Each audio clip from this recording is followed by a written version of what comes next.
કોળી સમાજ। ખરેખર આજ ખાલી ટેલિફોનિક વાતથી આપ સૌ લોકો પહેલા તો પધાર્યા તે બદલ તમામનો ખૂબ ખૂબ આભાર। મંચ ઉપર બેઠેલા તમામ આગેવાનો અને તમામ ગ્રામજનો, પહેલા તો જે સમાજ એનો ઇતિહાસ નથી જાણતો ની સમાજનો ઇતિહાસ રહેતો નથી। આપણે માંધાતાના વંશજ છીએ, ભગવાન બુદ્ધના વંશજ છીએ, પણ ક્યારેય અન્ય સમાજે આપણી સંસ્કૃતિ, આપણો ઇતિહાસ એનું વર્ણન કર્યું નથી, જેથી આપણે પછાતપણું ભોગવીએ છીએ। આજ ગુજરાતની અંદર 2.5 કરોડની વસ્તી હોય તેમ છતાં 2% વાળા આપણી ઉપર બેઠા છે અને આપણને એક થવા દેતા નથી। ક્યાંક ને ક્યાંક વાત થઈ, એજ્યુકેશન ઘટે છે, સમાજની અંદર એકતા નથી, આર્થિક રીતે આપણે પછાત છીએ, ઘણી બધી તકલીફ છે। પણ હવે જે શિક્ષિત યુવા વર્ગ છે એને ખરેખર આગળ આવી સમાજની અંદર વધારે એકતા વધે, સમાજના જે હોશિયાર વિદ્યાર્થી છે, જેમ ભાઈએ કીધું એમ ખૂબ સરસ વાત કરી, જો આપણી બધાની તૈયારી હોય અવસરભાઈ, મનુભાઈ, તો વિછિયાની અંદર પણ આપણે એક એજ્યુકેશન માટે એક એજ્યુકેશન ક્લાસીસ શરૂ કરી। એની અંદર કોઈ ખર્ચો નથી। આપણા સમાજના ઘણા બધા નોકરિયાત વર્ગો આપણને કહે છે કે અમે 2-2 કલાક 3-3 કલાક ટાઈમ આપશું, તમે એવા વિદ્યાર્થીને કમ્પ્લીટ કરો। તો ખરેખર આજ ખૂબ દુઃખ થયું, ભાઈએ કીધું કોન્સ્ટેબલ ની અંદર આપણા વિદ્યાર્થીઓ લાગ્યા નહીં, આપણા નોકરી ન લાગ્યા। તો વિછિયાની અંદર પહેલા તો એજ્યુકેશન વહેલીમાં વહેલી તકે શરૂ થાય એવા પ્રયાસ આપણે કરીશું।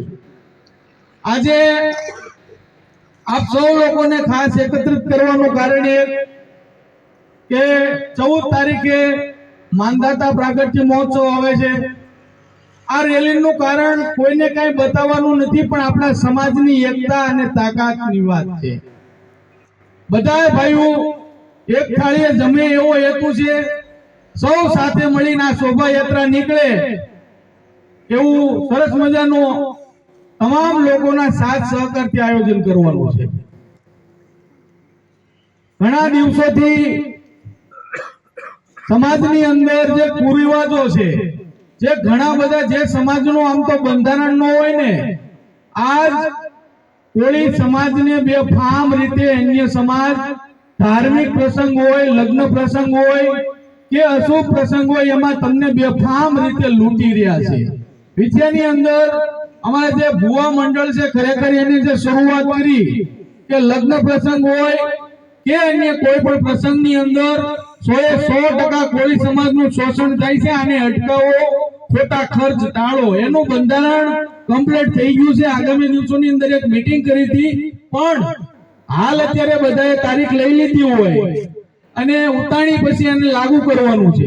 તો અમે એ પણ ઈચ્છીએ કે ગામડાની અંદર આપણા 46 ગામના લોકો પણ આ બંધારણની અંદર જોડાય, કોળી સમાજનો પૈસો સમાજમાં રહે, અન્ય સમાજ બેફામ રીતે લૂંટફાટ કરે છે બંધ થાય। આવા હેતુ અર્થે સમાજ વારી ઘડીએ ભેગો થઈ અને મોટી વાતો કરવાથી નહીં, પણ ખરેખર ઠોસ એનું મજબૂતીથી એનું વલણ થાય અને એવું મજબૂત બંધારણ બને એ હેતુ અર્થે આપ સૌ લોકો એની અંદર વહેલા મોડું જોડાવવું પડશે। નકર આજે આ મોંઘા દાટ તમે વિચાર કરો, ફોનું મોંઘું થઈ ગયું। એક સમય એવો હતો 4-5 હજાર હતા ત્યારે વાંધો નતો, હવે આપણી વાડી વેચાઈ જાય ને તો ભેગું થાય એવું નથી। એટલે આ બંધારણની અંદર બધા જોડાય અને વધારેમાં વધારે આ 14 તારીખની અંદર સાંજે આપણે આગલી રાતે 13 તારીખે ડાયરો રાખ્યો છે, એની અંદર આપણા સમાજના કલાકારો આવશે, આપણા કોળી સમાજનો ઇતિહાસનું વર્ણન કરશે, કોળી સમાજને લગતી વાત કરશે, જેની અંદર આપણે આપણા વડીલ મુરબ્બી, આપણા હોશિયાર વિદ્યાર્થી હોય, નોકરિયાત વર્ગ હોય, ભુવા પટિયાર હોય, એના સન્માન કરશું। આ પ્રકારનો 2 દિવસનો સરસ મજાનો આપ સૌ લોકોને સાથે રાખી આ કાર્યક્રમનું આયોજન કરશું। આ કાર્યક્રમનો હેતુ કોઈ પણ પ્રકારે સમાજને એક કરવાનો છે, સમાજ સાથે રહે, સમાજ એકાબીજીને ઓળખતા થાય, આ પ્રકારનો છે. કોઈ રાજકીય હેતુ નથી. ઘણા બધા તમને એમ પણ કરશે કે રાજકારણ માટે આ કરે છે, રાજકારણ આ માટે કરે છે, પણ એક વાત એ પણ સમજી લેવું જોઈએ કે જે સમાજની અંદર યુવાનો રાજકીય રીતે આગળ નહીં આવે, એ સમાજ દિન પ્રતિદિન પાછળ જતો જાય છે. આજ 2.5 કરોડની વસ્તી હોવા છતાં ગણ્યા ગાંઠ્યા ધારાસભ્ય વારી ઘડીએ વાત કરે કોળી સમાજનો મુખ્યમંત્રી બનવો જોઈએ, કોળી સમાજનો કલેક્ટર બનવો જોઈએ, પણ ક્યાંક ને ક્યાંક ટાંટિયા ખેંચમાં અન્ય સમાજ આપણને બેફામ રીતે લડાવી રહ્યો છે. આ ન બોલવું જોઈએ. જે હોશિયાર છે તેને આપણે ધક્કો મારવો જોઈએ. ભાઈ તું કાંઈ વાંધો નહીં, અમે તારી સાથે છીએ, તન મન ધનથી જે તારે જરૂર હોય કે. એટલે બધાને વિનંતી, આપ સૌ લોકો સાથે રહ્યો.